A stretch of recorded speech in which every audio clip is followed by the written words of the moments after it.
We know they're fast. We know they're loaded with technology. And we know they have funky seats. But before we get to the racetrack, we're going to drive these three hot hatches where they'll spend 99% of their time. On the road. We've got three pilots in three different cars, each with three distinct flavours. Matt's in the Volkswagen Golf GTI Original. Marty's driving the all-new Hyundai i30N. And yours truly snagged the beast from the east, the Honda Civic Type R. But can the scorching new Hyundai hot hatch rival the refined Golf GTI or the Civic Type R's razor-sharp grip on the tight, twisting asphalt of the picturesque Victorian high country? Well, the Golf GTI mightn't quite be the focused track weapon that the other two cars are, but there's no denying that it's a comfortable car to live with and an easy car to drive at a brisk pace. It really is a joy to drive. I love getting behind the wheel of this car. I have a lot of fun every time I'm in one.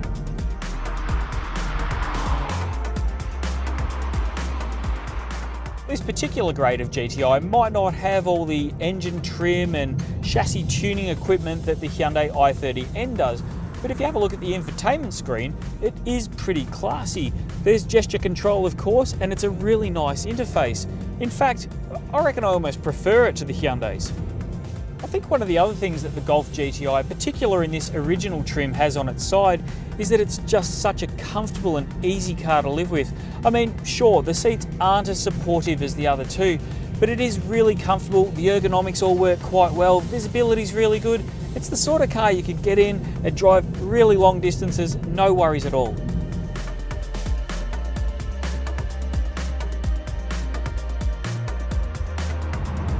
After driving a lot of kilometres in the Honda Civic Type R on a lot of different roads, I can say that it's not the best long distance traveller. The seats look awesome and provide heaps of lateral support, but after a few hours in the saddle, my lower back is getting rather sore. Ride comfort is not great either. This car is stiff even on the comfort mode. And there's a lot of road noise and there's engine noise, and it's kind of a bit mind-numbing when you're just doing that everyday drive. The Civic also has a more planted front end than the Hyundai, but where it falls behind is the interior. Yes, it's got the fancy schmancy seats, but the plastics, they're not so good, and the infotainment system's a bit average, and you're paying a lot more money for it. You kind of expect a bit more quality. Two things, however, I do like on this is the radar cruise control and the automatic lane keep assist. On the freeway, it just drives along by itself, which none of the other cars offer.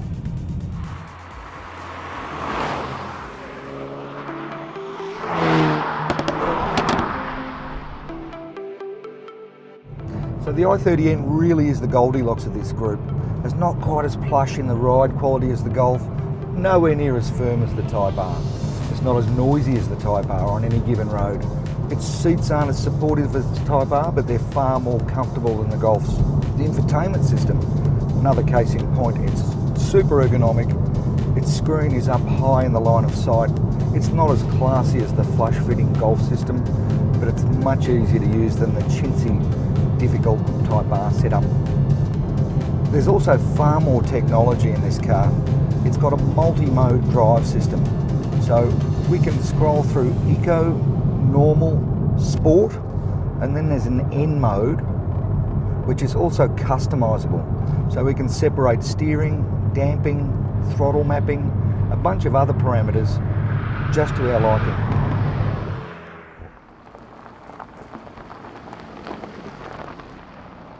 How epic was that drive? I mean, all these cars are amazing and these alpine roads, mind-blowing.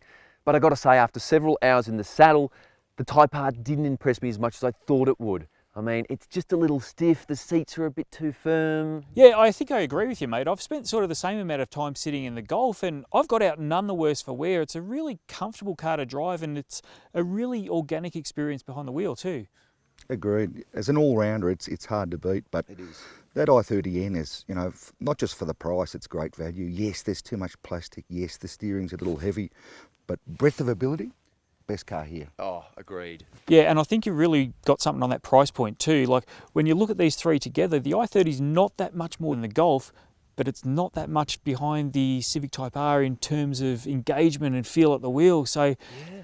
And performance too. I mean, the mid-range and the low end on that is phenomenal. And I think, can we agree, this is the winner on the road? yeah, I think you're right, mate. Undoubtedly.